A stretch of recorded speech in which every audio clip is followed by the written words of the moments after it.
Minha Vida em Dois Mundos, Gleide Osborne Leonard.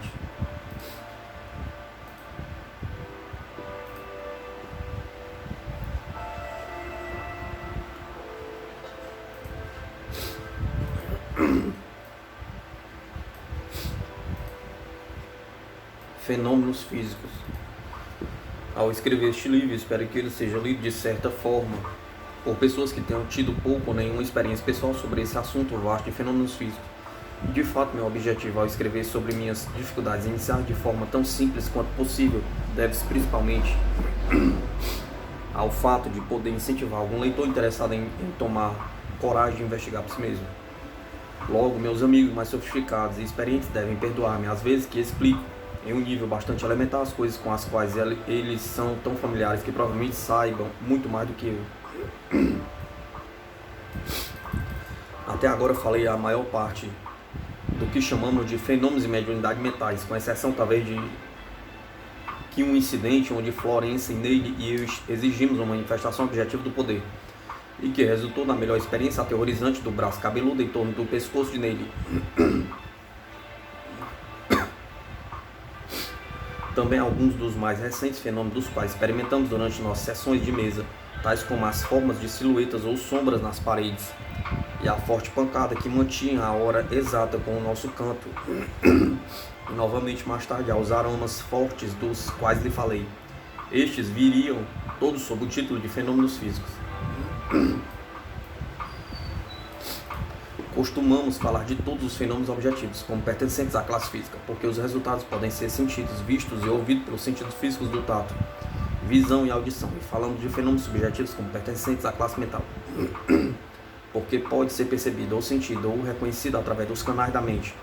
Acho que muitas pessoas ficariam intrigadas a fim de saber em qual classe minhas experiências psíquicas poderiam ser classificadas, porque às vezes quando eu ouço uma voz e a ouço objetivamente, todavia sou uma médium mental. Também quando estava sozinha tive toques e algumas manifestações que foram vistos e ouvidos por meus olhos físicos e ouvidos, e não por nenhum outro sentido interior. Pode ser que em cada um de nós haja uma ligeira quantidade do tipo de poder que é chamado de físico, e dada a condição de direito, um pouco pode ser expulso de repente por um operador invisível, e isso resulta em nossa experiência uma manifestação inesperada e espontânea de um caráter objetivo. Toda vez que isso acontece comigo, estou sempre consciente de um sentimento muito ligeiro, suspenso ou em branco. Talvez pela fração de um segundo, a minha mente e os sentidos ficam estagnados e imediatamente segue-se a manifestação. Nesse breve intervalo, eu acho que alguns amigos invisíveis conseguem atrair apenas uma pequena quantidade de energia de mim necessária ao seu trabalho. Então agora eu quero te falar sobre a mediunidade dos fenômenos físicos, que eu suponho que apele para muitas pessoas como sendo o mais interessante e emocionante de todos. Olhando para trás, pude ver que as emoções que tive desse tipo foram mais reais do que as que já conheci vendo o jogo mais emocionante e absorvente, ou lendo o mais fascinante livro. Minha primeira experiência nesse sentido, exceto com Florence e Neile, veio depois que eu comecei o meu trabalho como uma médium profissional, no início de 1915, quando tive o grande privilégio de fazer parte de uma série de sessões com um médium de materialização bem conhecido.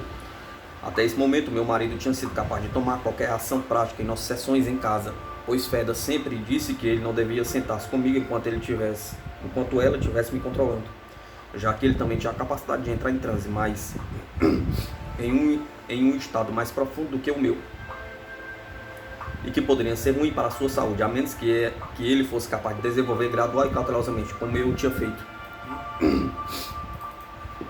É claro que era impossível encontrar tempo e força para dedicar-nos a tal propósito, além de meu trabalho. Então, nós concordamos que o meu marido deveria se manter na normalidade e não procurar desenvolver psiquicamente de forma alguma. E se tal fosse seguido, seu poder poderia ser utilizado pelos guias para me ajudar. Na verdade, meu próprio poder seria aumentado por conta de alguns de meu marido, e eu tive provas abundantes de que isso é dessa forma mesmo. O que equivale é Eu apareço para dar sessões com Feda, me controlando, mas meu marido, sem dúvida, tem um papel invisível em descobrir que eu sou, de certa forma, dependente do seu poder.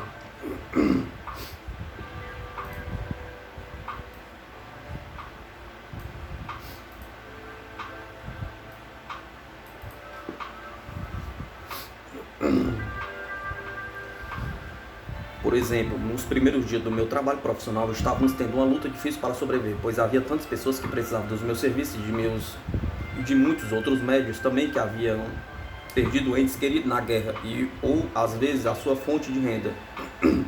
Essas pessoas precisavam de nossa ajuda ainda mais do que aqueles que tinham sofrido a perda da companhia do marido, namorado ou irmão, mas foram culpados da ruína financeira, portanto não estavam muito opulentos em sentido material. E quando meu marido recebeu uma boa oferta de trabalho, uma turnê nas províncias, nós literalmente saltamos para ele, gratos por saber que eu seria então capaz de continuar meu trabalho.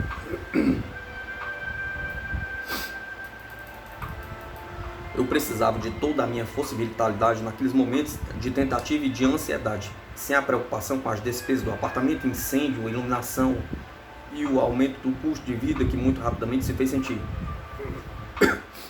Para nossa surpresa, Feda não estava nem um pouco entusiasmada com este trabalho de meu marido, que ficou afastado por um mês ou dois, estando bem sucedida em sua empreitada.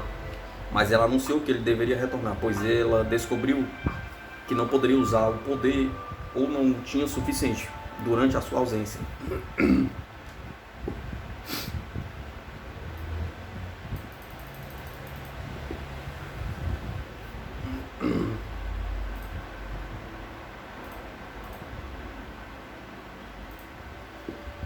Ela foi imperativa sobre o assunto e certamente descobrimos o que a qualidade das minhas sessões melhorou após o retorno de meu marido. Por isso, nunca mais, desde então, arriscou-se uma separação por mais do que alguns dias de cada vez.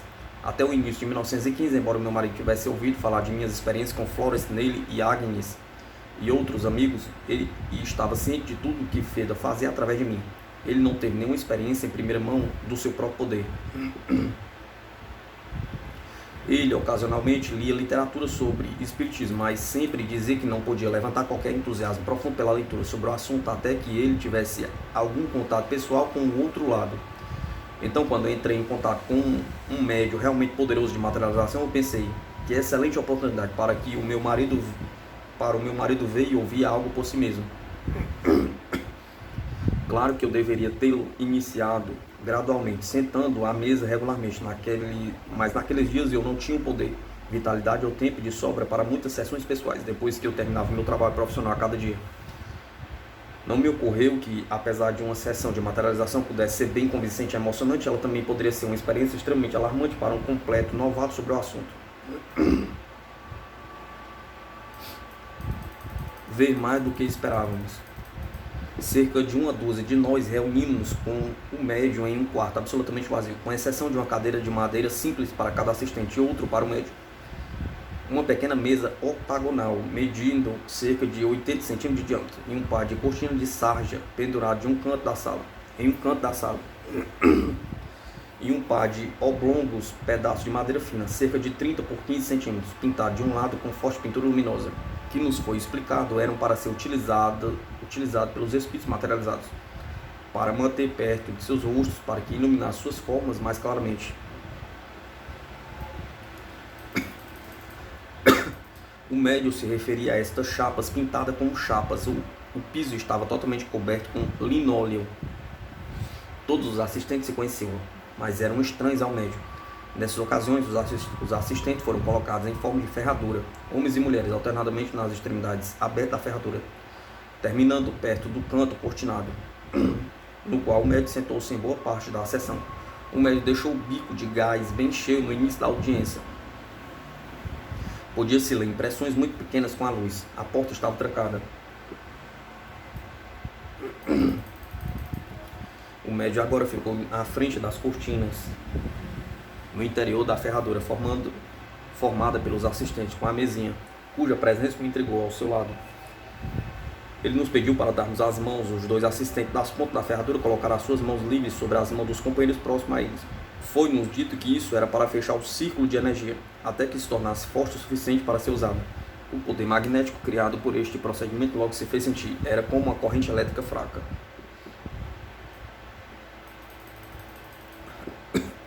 Depois de alguns minutos, o médico ficou atrás da cortina e ouvimos-lo esfregando as mãos vigorosamente e respirando com dificuldade. Mais alguns minutos, talvez uns 8 ou 10 minutos, e de repente ele jogou para trás das cortinas e saiu indo em direção ao círculo. Nós mal o reconhecemos. Eu olhei atentamente para ele para ter certeza de que era a mesma pessoa. Ele parecia estar pelo menos 5 ou 7 centímetros mais alto, com uma forma mais imponente, podia-se dizer imperiosa, quase ditatorial. Ele rompeu em francês fluente e um dos assistentes lhe respondeu.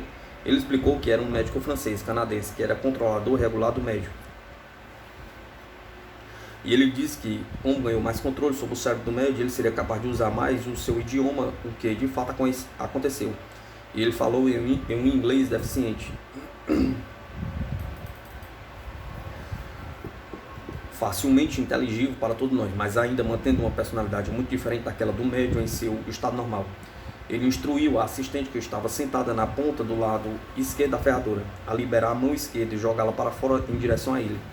Ela fez isso e todos nós pudemos ver um fluxo de matéria cinza pálida, como neblina ou vapor de uma chaleira, escorrendo de seus dedos. Tinha a forma de barra, cerca de uma passada longa e 2,5 cm de espessura. O médium estendeu cuidadosamente as mãos em direção às extremidades das hastes e parecia tentar persuadir um material cinza para vir em sua direção, distanciando-se da assistente. As hastes um pouco finas, já que ele induziu-as a estenderem-se. Depois de alguns minutos, o controlador francês disse, falando através do médium de novo: não está forte o suficiente. Enlacem as mãos para cima e fechem a energia novamente.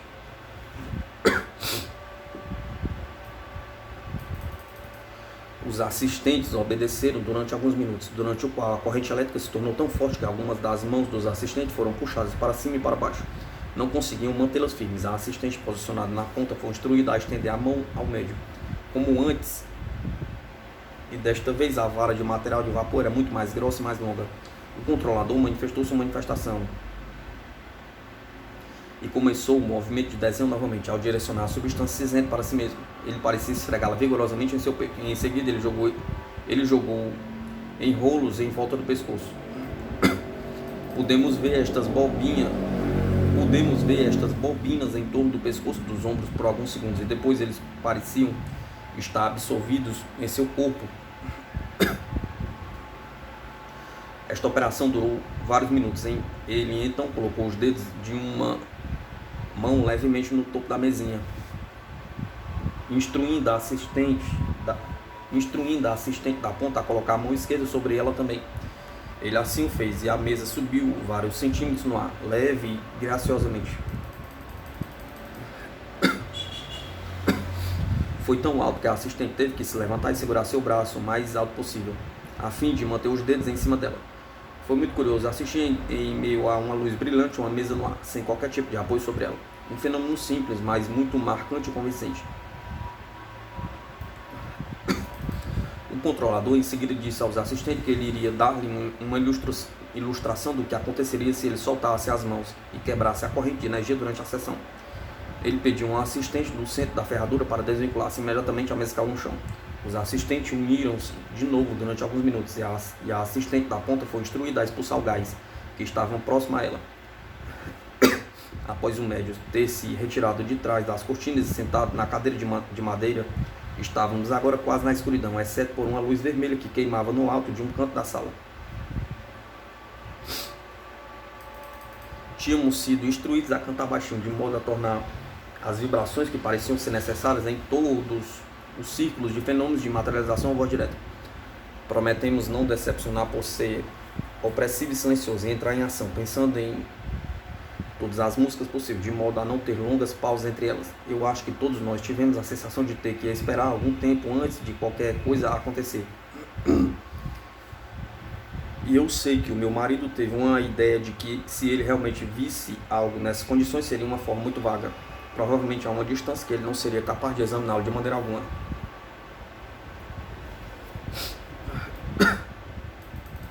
Imagine então a nossa surpresa quando as cortinas foram rapidamente opostas de lado e alguém saiu, pegou uma das placas iluminadas ou luz e virou o lado iluminado para si mesmo, o que significa que todos nós poderíamos ver claramente uma forma muito alta de um indiano, cerca de 2 metros e 15 centímetros de altura,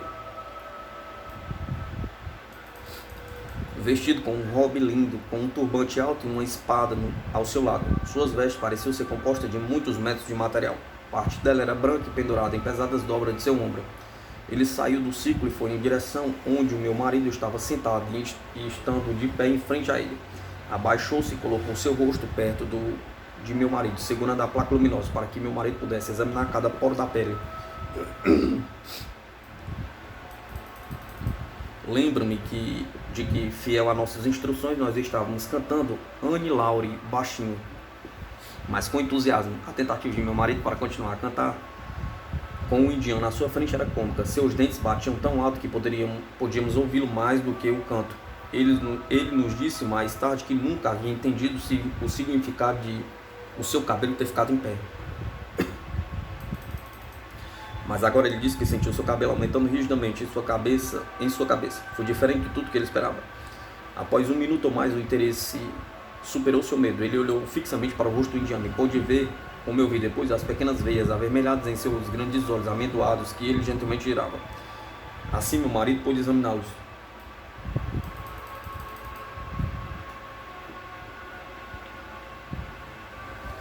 Em seguida, um indiano, cujo nome ouvimos mais tarde, Abdullah, aproximou-se de mim e permitiu-se examiná-lo de perto, e foi realmente difícil perceber que este bonito e digno oriental, cuja roupa teria agraciado a produção do extremo oeste, digamos, Chunxinchou ou Kismet, estivesse lá no meio de nós.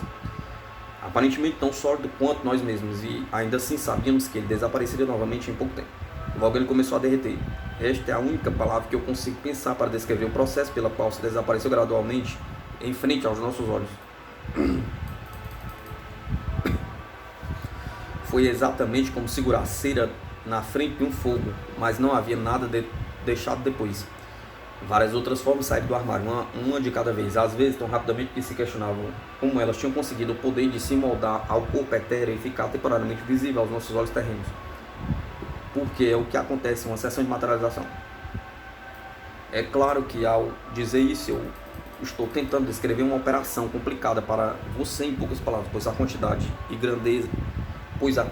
é grande para fazê-lo.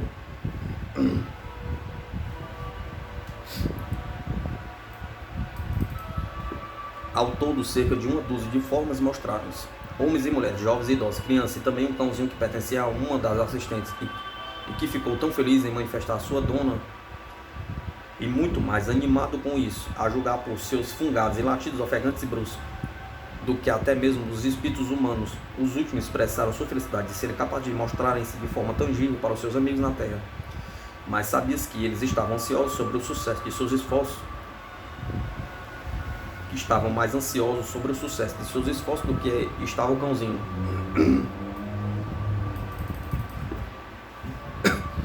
A proprietária do cão sentou-se ao lado de meu marido, e quando o cão correu para ela, ele colocou suas patas dianteiras sobre o seu joelho e suas 2 patas traseiras estavam descansando no pé do meu marido. Ele disse depois que o peso do cão era quase o mesmo que um cão dessa raça, que era um piquenês, pesaria em seu corpo físico.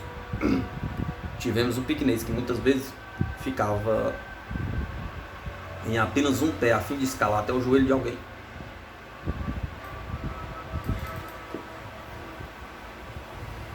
Poucos minutos depois, outro espírito foi materializado por outro assistente à minha esquerda.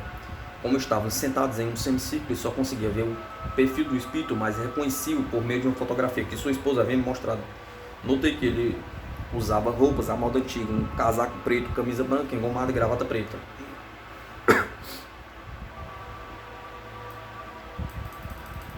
Uma mulher sentada do meu lado direito me cutucou e sussurrou: "Olhe, não é um espírito, é um médio vestido." Eu reconheci o casaco pela parte de trás, o seu colarinho também. A barba, a camisa e o casaco preto estão pendurados na sua frente.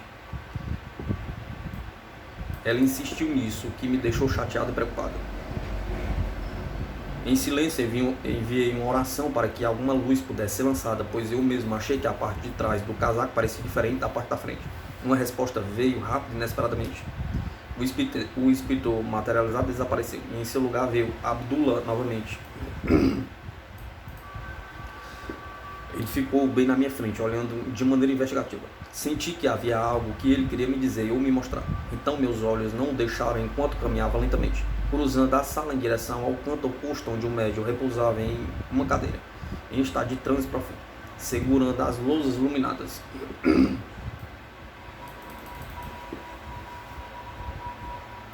Segurando as luzes iluminadas, o Espírito nos mostrou o médium e eu mesmo, lado a lado. Quão feliz e aliviado eu era. Infelizmente, a sessão encerrou logo depois. Eu acho que a difícil atmosfera mental que havia surgido através das dúvidas, não somente minhas, mas também dos outros assistentes, foram responsáveis por interromper a sessão mais cedo do que era habitual. Como percebi durante a longa série de sessões da qual participei mais tarde, aconteceram muitos fatos reveladores para todos.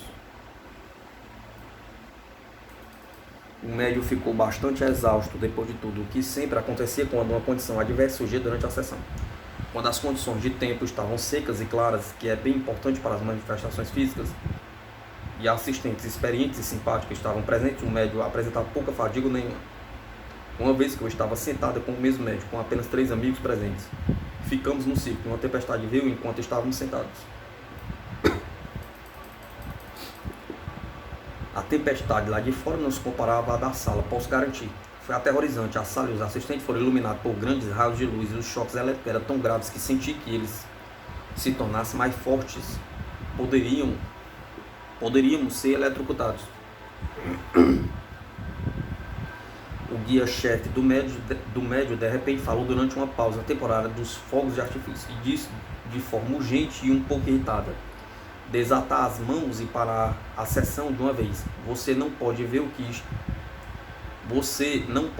que você está formando uma bateria? Perguntou. É muito perigoso. Pare de uma vez. Nós fizemos isso. A condição do médium era lamentável. Ele mal podia tropeçar fora da sala. Tinha sido evidentemente uma grande pressão sobre ele.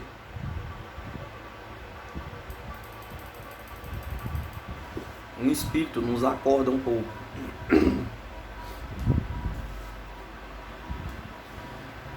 Tivemos muitas sessões com esse médium e meu marido se tornou cada vez mais interessado. Uma noite, um controlador chamado Joey, que em sua vida terrena era um palhaço famoso, disse ao meu marido que ele muitas vezes incomodava por ser tão tranquilo e reservado. Fred, você é sempre tão quieto? Perguntou. Sendo assim, eu acho que terei que vir a visitá-la em sua casa e ver se eu não posso te acordar um pouco.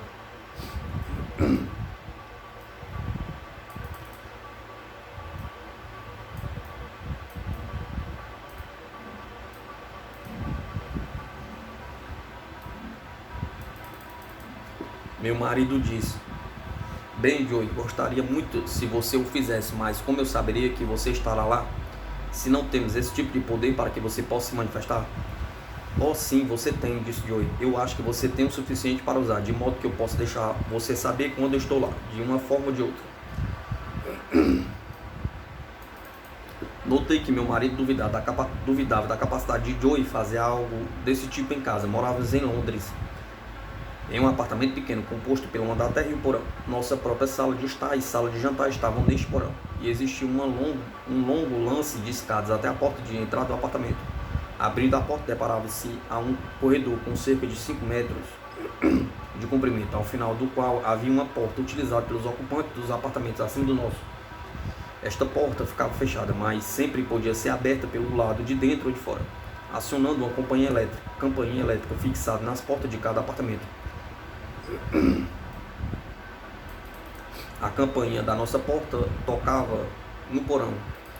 Após a promessa de Joey de acordar o meu marido, esta campainha tocou várias vezes, todos os dias da semana seguinte. Assim que meu marido sentava-se para uma refeição, a campainha tocava, alta e por um longo período. Meu marido saltou e subiu as escadas o mais rápido possível, mas não encontrou ninguém lá. Ele ficou muito cansado por fazer isso depois de um dia ou dois, e um pouco irritado, pensando que poderia ser travessura de alguns meninos. Ele ficou olhando, mas não viu ninguém vadeando nas proximidades. Uma tarde, ao voltar das compras, entrei pela porta, fechei-as atrás de mim. Andei pelo corredor até a porta do apartamento, toquei a campainha. Assim que meu marido abriu a porta para mim, olhei para a campainha e, para meu espanto, vi um pequeno botão pressionado, como se houvesse um dedo invisível ali. Ao mesmo tempo, ouvimos tocar a campainha no andar de baixo. Meu marido e eu, nós nos olhamos com espanto, não conseguimos entender. Na noite seguinte, fomos para a nossa sessão de materialização e as primeiras palavras que Joey falou foram direcionadas ao meu marido. Fred, disse ele, eu te acordei, não foi? O que quer dizer, Joey? Meu marido perguntou. As campainhas, é claro, Joey respondeu. Meu marido disse que agora estava suficientemente impressionado que Joey tinha o poder de acordá-lo e que ele não precisaria se dar ao trabalho de fazer mais nada. Mas Joey disse que achava ele poderia fazer algumas coisinhas que nos interessem. E então ele pararia.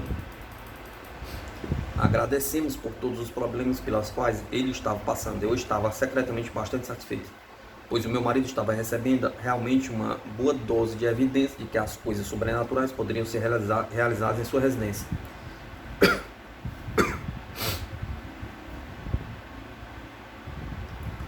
Joey agora experimentou uma nova linha. Tão logo meu marido colocava algum de seus pertences, a bolsa de tabaco, a caixa de fósforo, o cachimbo em algum lugar, eles desapareceriam. Ele colocava algo no canto da lareira, desviava o olhar e por um segundo olhava para trás, já tinha sumido. Depois de mais ou menos 3 dias havia a substituição exatamente no mesmo local. Porém, apenas em um momento depois de alguém ter olhado para o lugar e não ter visto nada ali. O mais notável desses pequenos experimentos ocorreu uma noite, quando estávamos nos arrumando para jantar na casa de um amigo, a cerca de 19 quilômetros de distância. Ela nos enviou seu próprio carro para nós, às 6 horas. Assim que nos acomodamos no carro, meu marido levantou-se dizendo: que diabos, deixei meu cachimbo aceso no meio de sua cama, Glaze. Coloquei lá por um segundo, enquanto eu pegava o meu casaco no guarda-roupa, e em seguida esqueci, pode ter incendiado o edredom. Ele correu para dentro de casa, e depois de alguns minutos ele saiu novamente, parecendo preocupado. Ele estava lá, disse ele, e nem em qualquer outro lugar da casa, pelo que pude ver. Eu disse a ele para sacudir o casaco e revirar todos os bolsos, que ele fez, mas sem nenhum êxito. Se o cachimbo era bem grande, não estaria facilmente escondido em um bolso. Fomos para a casa da nossa amiga, jantamos lá, dançamos por cerca de 1 hora. Depois então subi as escadas, coloquei meu casaco e desci para a sala de estar novamente para nos despedirmos de nossa anfitriã. Tão logo fui à sua direção, senti algo tocar minha manga. Ninguém estava próximo a mim. Eu olhei para o meu braço e ali, furando a minha manga, estava o cachimbo perdido. Olhei admirado para ele, assim como as outras pessoas. O punho do meu casaco era tão estreito que apenas uma pequena parte da piteira se encaixaria nele.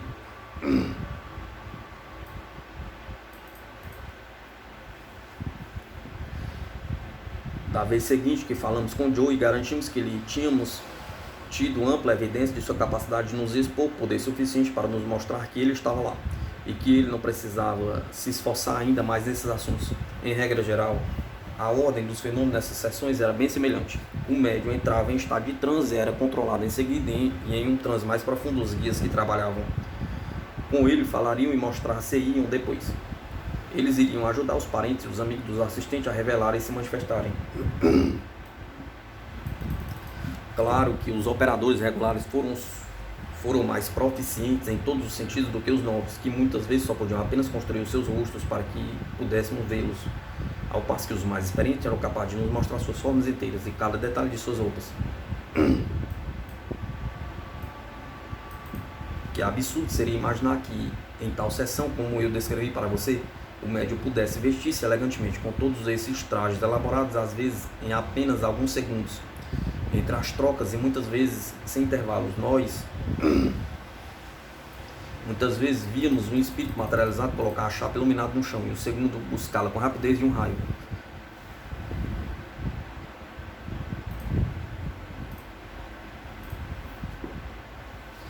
Você pode até dizer que um arrebentou-a do outro. Tão ansiosos estavam a fim de serem vistos enquanto o poder durava. Algumas das materializações só duravam alguns segundos, outras 10 a 15 minutos. Então pense na maravilhosa maquilagem que o médium exigira. As pessoas falam sobre máscaras, assuntos da vida que iludem as pessoas a pensar que elas são materializações de rostos humanos. Meu marido está familiarizado com todos os tipos de maquilagem, peles falsas, testas, couro cabeludo e adições faciais, mas diz que se pode detectá-las mais facilmente a uma pequena distância, sob uma bola de luz. O médium exigiria um enorme armário com roupa de homens e de mulheres e de crianças, vestido oriental, vestido inglês de todas as épocas, uniformes militares, etc. Onde ele os colocou para estar à sua disposição por trás das cortinas com cerca de 1 metro de largura, ou seja, apenas um espaço para a cadeira do canto. Claro, eu estou falando agora de sessões extremamente bem sucedidas, devido às boas condições de tempo, à saúde do médium e dos assistentes, o que é importante. Mas eu participei de sessões em que o controlador-chefe disse, quase no início: nós não conseguiremos fazer nada esta noite, as condições não estão boas, é melhor dispersar, pois não é bom desperdiçar a energia do médium nesse estado de espera.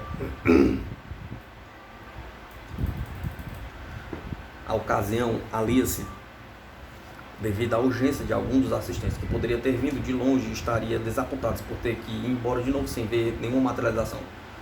Os guias bondosamente esforçar-se-iam por utilizar a pequena quantidade de energia à sua disposição, mas os resultados foram muito fracos.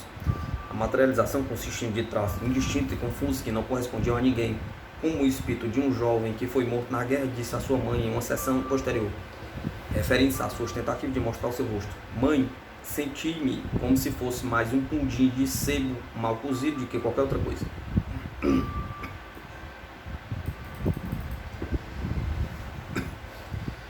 Se um cético estivesse presente em uma dessas sessões insatisfatórias, ele poderia ter sido perdoado por pensar que a coisa toda era uma fraude desajeitada ou inútil para o propósito de provar a sobrevivência humana.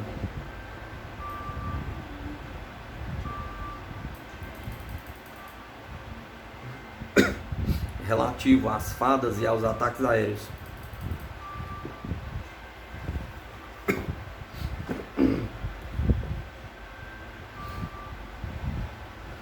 Durante a guerra, o controlador-chefe saberia sempre se houvesse um iminente ataque aéreo. Como ele sabia, eu não sei, mas suponho que esses controladores estivessem provavelmente trabalhando em torno do médium, e talvez da sala também, antes da sessão.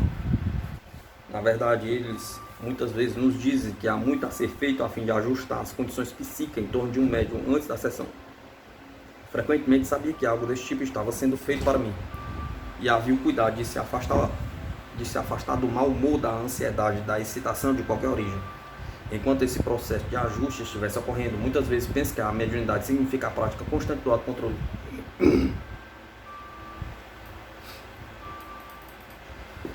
Imagine então quão grande é a tarefa dos guias para fazer a preparação do conhecimento pouco entendido e complicado da sessão física.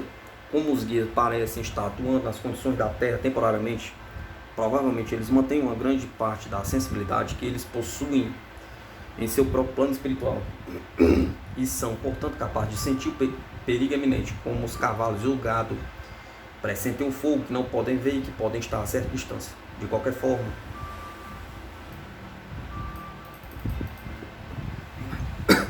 em 3 ou 4 ocasiões separadas, o guia-chefe nos alertou que não podíamos nos atrasar, mas deveríamos ir para casa o mais rápido possível, porque os aviões ou os zeppelins inimigos estariam em breve sobrevoando Londres. Eles nunca estavam errados em suas previsões, e uma noite o aviso foi especialmente dirigido a mim. Então, como meu marido não havia me acompanhado nesta ocasião, e sabendo que ele estaria preocupado comigo e deveria avisar sobre um ataque aéreo oficial, corri para casa. Chegando lá mais rapidamente do que o habitual, porque tudo, metrô e ônibus, parecia se encaixar muito bem.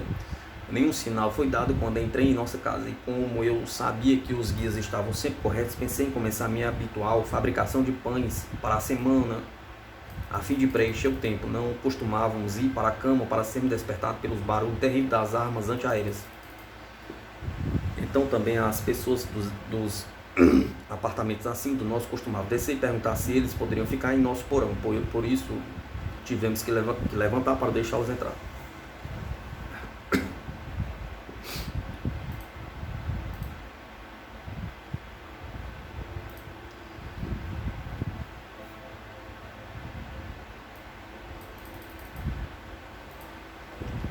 Mal misturei a massa e coloquei-a para crescer na cozinha. O ataque aéreo começou. Foi o pior que tinha experimentado. Os estilhaços simplesmente caíram no telhado. E como nossa cozinha foi construída na parte de trás da casa e era em parte um telhado de vidro, eu tive que esquivar para trás e para frente para cuidar do pão da melhor maneira que pude. De repente, uma bomba foi lançada perto de nós. Nossas janelas foram quebradas, as luzes elétricas acabaram. As fotos foram destruídas em toda a sala e depois descobrimos que 5 grandes casas compostas de apartamentos foram todas demolidas aqui. E 15 pessoas pobres, incluindo 2 amigos pessoais nossos, foram enterrados sob as ruínas. Tão logo consegui me controlar, os ruídos me ensurdeceram por uns minutos. Eu salvei a massa e coloquei-a em um lugar de maior segurança e subi e abri a porta para ver o que tinha acontecido. A rua estava literalmente coberta com vidros quebrados, tijolos e pedaços de pedra de coberta, algumas das quais voaram a muitos metros de distância. Então eu percebi que o guia me avisou. Por que o guia me avisou? Pois era a única assistente que morava neste bairro. E se eu tivesse ficado na casa do médico até o horário de costume, eu deveria ter passado pela área afetada no momento exato em que a bomba enorme caiu. E não vejo como poderia ter evitado ser ferida pelos fragmentos da alvenaria que voava. Ocasionalmente tivemos materialização de um tipo completamente diferente. Poucos acontecimentos espontâneos que foram realmente muito interessantes. Por exemplo, todo o círculo ficou concentrado assistindo a um esforço da figura a mostrar-se à luz da luz iluminada, a qual não estava muito forte naquela noite. Como o médium tinha negligenciado a cobri-la novamente com tinta fosforescente, pela qual ele levou uma boa bronca de seus guias durante a sessão. Meu marido estava sentado com os pés e os joelhos bem distantes. De repente, seu olhar foi desviado do espírito materializado a um tipo de brilho perto de seus pés. Olhando para baixo, viu um homem e uma mulher pequenos, entre 30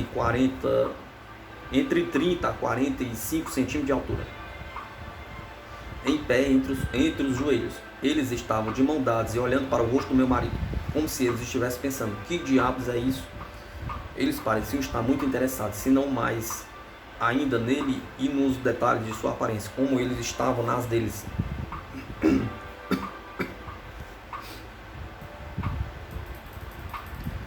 Ele estava muito espantado por não haverem chamado a atenção de ninguém, mesmo estando vestido de verde brilhante, com as imagens de elfos e fadas, e que usavam gorros pequenos e pontiagudos. Havia um brilho rápido, mas meu marido não tinha certeza se os rodeava ou emanava deles, porém era forte o suficiente para ele ver os seus rostinhos e formas claramente. Depois de um momento eles desapareceram, aparentemente derretendo no chão.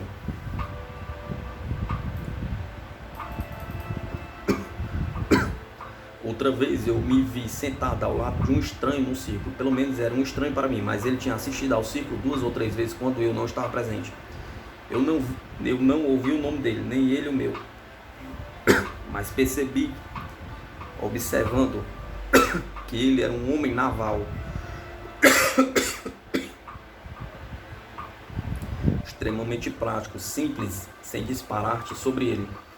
Durante a sessão, que foi boa e prolífica, enquanto acontecia algo que estava atraindo a atenção de um bom número de assistentes de todo o círculo, que sempre olhava em uma direção na maior parte do tempo, ou seja, em direção ao canto com cortinas. Com os espíritos materializados, geralmente vinham de lá. De repente senti um arrepio e ao mesmo tempo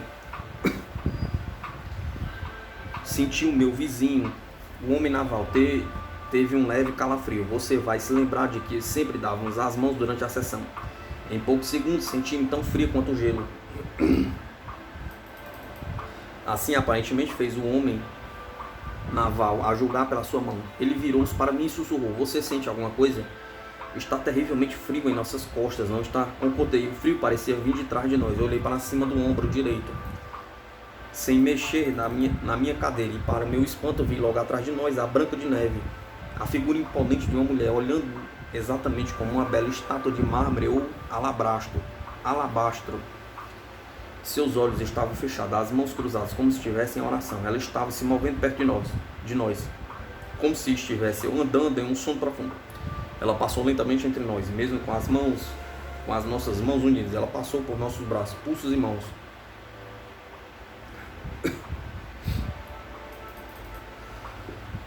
Da segunda vez que ela passou entre nós, o frio tornou-se 100 vezes mais intenso, embora eu não imaginasse ser possível até um pouco antes. Eu nunca senti nada parecido, vimos seu perfil claramente quando ela passou bem perto de nós. Valha-me Deus, disse meu vizinho, é a minha mãe, mas por que ela aparece assim?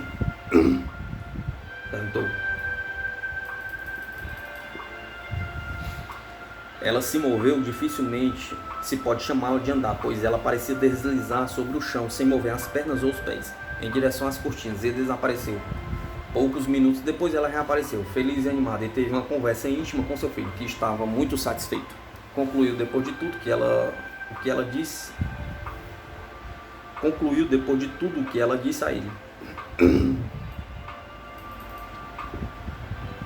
Em uma data muito posterior, um espírito comunicador explicou-me que, por vezes, os espíritos que não estavam normalmente em estreito contato com as condições da Terra iriam encontrar-se dominados por uma condição sonolenta, sonhadora, quando na verdade entrando em vibrações físicas.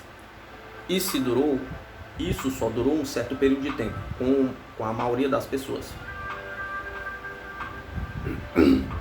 Mas se durasse mais tempo, eles seriam escoltados de volta para os seus próprios planos pelos guias, cujo trabalho é ajudar dessa forma, porque eles não conseguiriam comunicar-se ou se manifestar-se de forma satisfatória enquanto nesta condição. Ao mesmo tempo, era um fenômeno muito estranho e intrigante, o único desse tipo que eu já presenciei. Coisas estranhas começam a acontecer em nossa casa.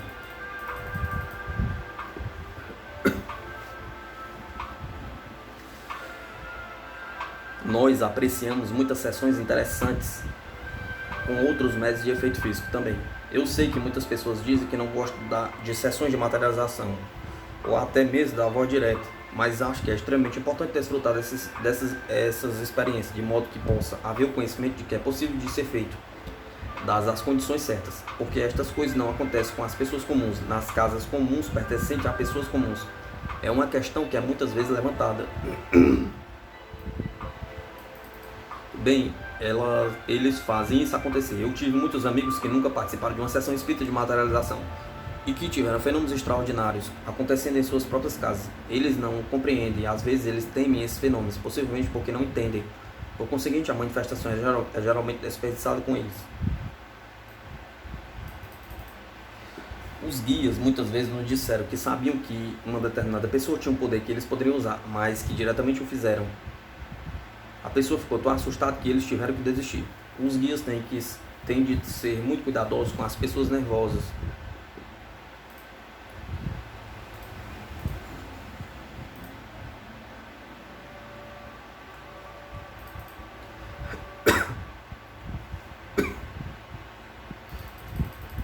Porque quando eles, os guias, estão trabalhando na Terra, usando o poder que eles levam de nós, eles estão em nossas condições, não as suas próprias, e eles nem sempre percebem o efeito que estão criando.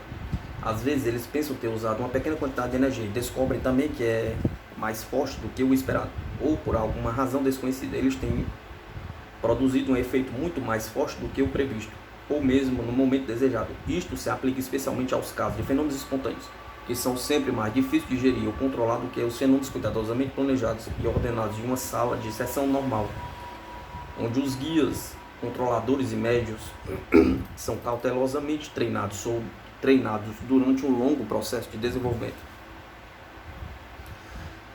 Há, obviamente, algumas pessoas que têm um recurso maior desta força física, aparentemente perto da superfície, e os guias podem usá-la com mais rapidez e facilidade do que quando é enterrado profundamente. Embora eu tenha notado que onde precisa de escavação cuidadosa, desenvolvimento lento e paciente, é de qualidade melhor e mais duradoura do que a que brota rapidamente. Muitas vezes o poder se manifesta em pessoas que nunca se suspeitou que a possuísse. Na verdade, elas mesmas não teriam acreditado ser possível. Nunca esquecerei a minha primeira visita, que nos foi paga por 2 amigos, um homem e sua esposa, que vieram para ficar conosco durante um fim de semana. As últimas pessoas no mundo, alguém diria, que mostraria sinais de poder psíquico. Após a chegada deles, saímos para uma curta caminhada. Antes do chá, eu tive uma impressão curiosa de que algo importante estava para acontecer, embora eu não pudesse imaginar o que seria. Talvez uma carta vinda pelo correio da tarde, pensei. De qualquer forma, senti com tanta intensidade que perguntei aos meus amigos se eles se importariam de encurtar a caminhada e de voltar para casa para o chá, mas eu não lhes disse o motivo. Sentamos-nos e enquanto eu estava derramando o chá, fiquei espantado ao notar um cheiro forte de incenso. Era tão forte como se estivesse queimando em frente de sua face. Olhei para os meus amigos e vi um olhar perplexo despontando em ambas as faces. Você sente o cheiro de algo? Perguntei. Sim, ambos responderam. É incenso. De onde está vindo? A sala parece estar tomada desse cheiro. Parecia de fato. Naquele momento, o filhinho dos meus amigos entrou na sala, abriu a porta e perguntou: Ô pai, a sala está cheia de perfume. Oh, é tão forte.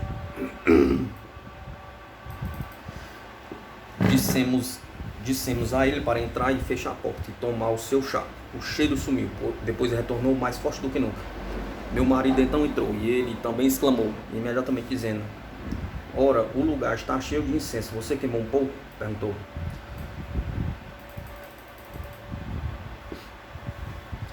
Embora ele sentisse perfeitamente o cheiro, não tínhamos nenhum em casa. Por cerca de meia hora o cheiro vinha e ia. Eu tive a impressão de que nossos amigos deviam ter o poder e pedi-lhes para se sentar à mesa depois do chá, para ver se Feda falaria conosco e nos dissesse o que isso significava.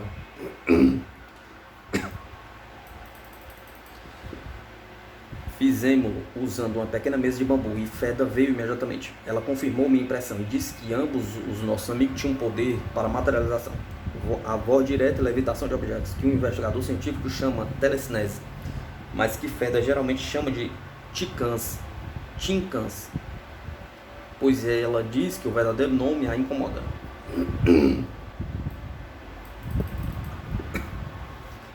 Ela nos pediu para começar a experimentar pela sessão da voz direta, mas que primeiro deveríamos nos sentar em torno da mesa maior da sala de jantar.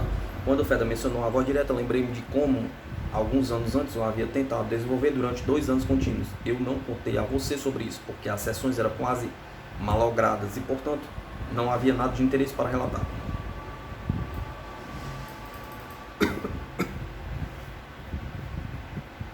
Ela respondeu que estava ciente disso, mas que o poder dos nossos amigos mostrar-se-ia muito rapidamente e que em breve receberíamos prova disso se sentássemos ao redor da mesa maior.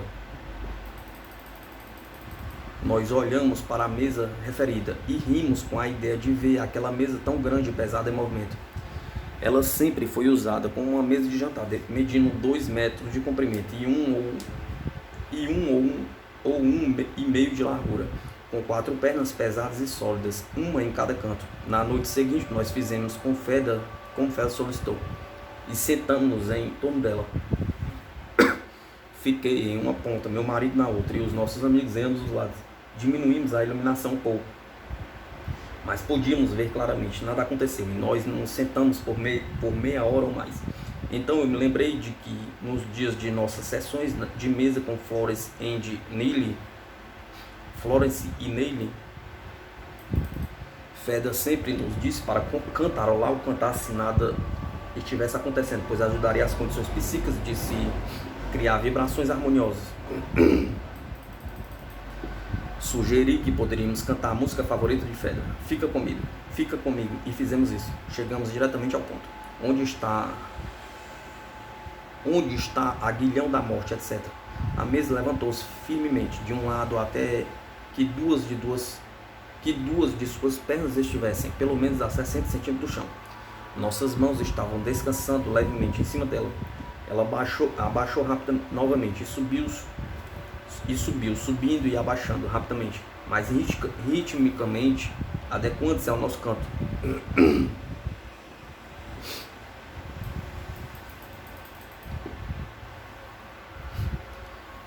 Se tivéssemos nossas mãos por baixo, empurrando-a para cima e para baixo, seria impossível mover uma mesa tão pesada com a rapidez e a leveza que Feda fez.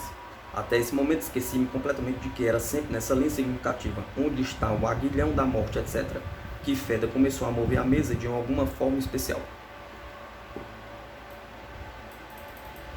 Meus amigos foram surpreendidos com esta mesa pesada, subindo e descendo com tanta graça e leveza, como se realmente fôssemos nós mesmos. Depois de ter cantado um hino por 2 ou 3 vezes, Feda começou a inclinar a mesa em trios, e eu deduzi a partir disso que ela queria soletrar uma mensagem pelo código de costume. Ou seja, um diz as letras do alfabeto e Feda inclina a mesa para cada letra. Uma inclinação para a letra A, 2 para a letra B, 3 para a letra C, e assim por diante. Um método lento, você dirá. Sim, mas era notável a rapidez com que ela fazia isso. Ela inclinava a mesa tão rápido que levou todo o nosso tempo para dizer as letras de forma ligeira o suficiente para acompanhá-la, significando que ela soletrara uma mensagem no sentido de que nós estávamos para transformar um determinado quarto sobressalente em uma sala de sessão, e nos deu instruções de montagem semelhante às linhas de uma sala usada pelo médium de materialização de quem eu lhe falei.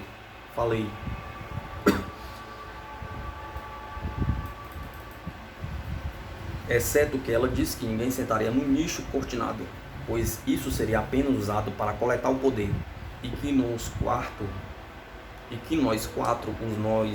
os nossos 2 amigos, meu marido e eu, nos sentaríamos em um semicírculo do lado oposto àquele canto, e que uma trombeta de alumínio deveria ser colocada horizontalmente em um suporte entre as cortinas de frente para nós.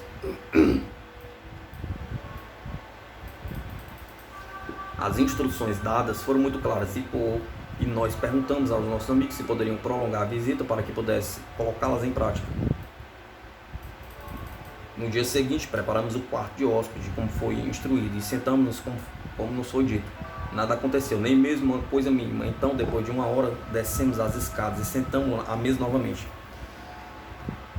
Feda tinha pouquíssimo poder. Aparentemente, ela tinha usado em seu esforço mal sucedido no andar de cima. Ela conseguiu nos dizer a nos reunirmos toda a noite na mesa e não no andar de cima, até que ela nos passasse mais instruções. Em seguida, ela solitrou as palavras: sinos, peguem os sinos. Não sabíamos o que ela queria dizer, mas na manhã seguinte, meu marido foi a uma loja de brinquedos e comprou um monte de sininhos, daqueles que se dão uma criança para brincar.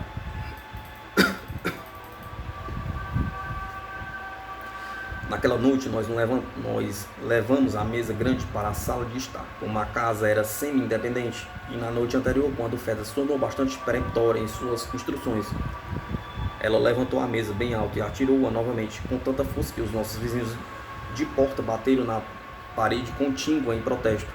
Então, não desejando irritá-los ainda mais, nós a movemos, embora fosse um trabalho pesado e difícil. Havia uma tela ao lado da porta para eliminar as correntes de ar. E meu marido pendurou os sinos no canto de uma fita azul que ele havia amarrado neles, achando que Feda admiraria a cor.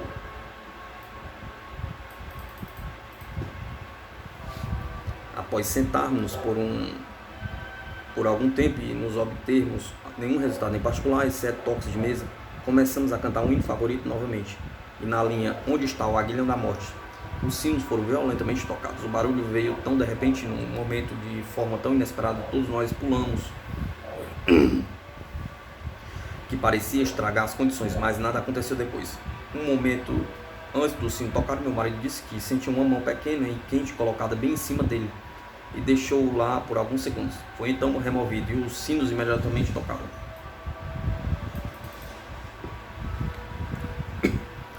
Na noite seguinte, assim que nos sentamos ao redor da mesa, ela se moveu e Feda disse-nos que o poder era muito mais forte, que poderíamos agora voltar para a sala de sessão no andar de cima e que iríamos nos sentar a cada noite por 1 hora, até novas ordens. Fomos ao andar de cima imediatamente, sentamos na mesma ordem que anteriormente, de mãos dadas, como tinha feito nas sessões de materialização. Trouxemos os sinos para cima e os colocamos sobre a bancada ao lado do trompete de alumínio.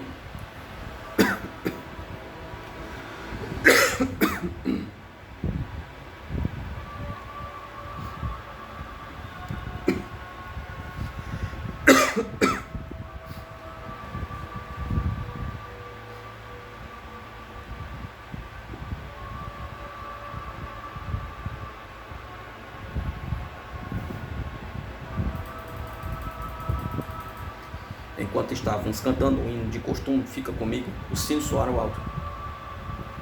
Ele estava além do alcance de qualquer um de nós, sejam de nossas mãos ou pés. A sala estava quase na escuridão, mas não totalmente, pois uma lâmpada vermelha pequena estava acesa no canto da porta.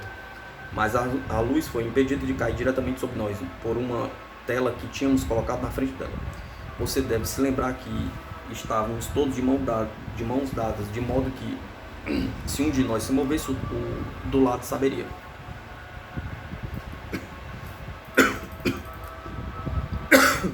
Cantamos o hino novamente, desta vez o suporte de madeira onde estava o trompete, alto e pesado, vários quilos, movia-os completamente, raspando barulhentamente no chão sem tapete. Depois descobrimos que ele se moveu cerca de uns 20 centímetros de sua posição original. Nada mais aconteceu, mas estávamos todos emocionados. Você sabe o que é emocionante quando algum objeto do cotidiano familiar que você conhece como um suporte de planta que ficou solidamente imóvel por anos, de repente começa a se comportar dessa maneira extraordinária, animada por esta força pouco compreendida que é dirigida por um agente invisível.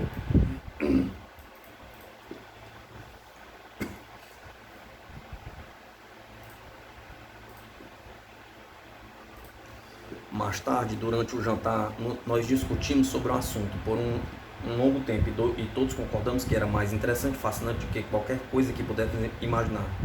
Embora até agora não houvesse nenhuma evidência de qualquer inteligência desencarnada, exceto o fato de Fede estar soletrando as mensagens através da mesa.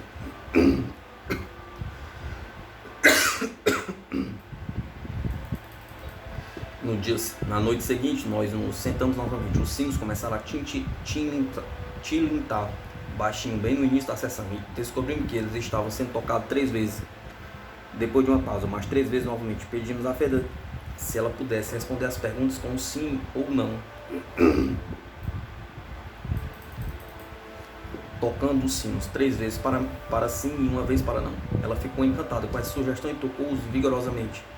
Colocamos várias perguntas simples e diretas e a ela, que poderia ser facilmente respondida afirmativa ou negativamente. Desta forma, obtivemos um monte de orientações quanto ao que devemos fazer no futuro. Uma coisa que ela nos disse foi que nenhum de nós devia entrar em transe sob qualquer condição. Isso foi em resposta a uma pergunta como eu sentia uma tendência a entrar em transe. Ela disse que queria que todos nós permanecêssemos bastante normal para que pudesse verificar e comparar os resultados e avaliar cuidadosamente qualquer fenômeno que possam vir.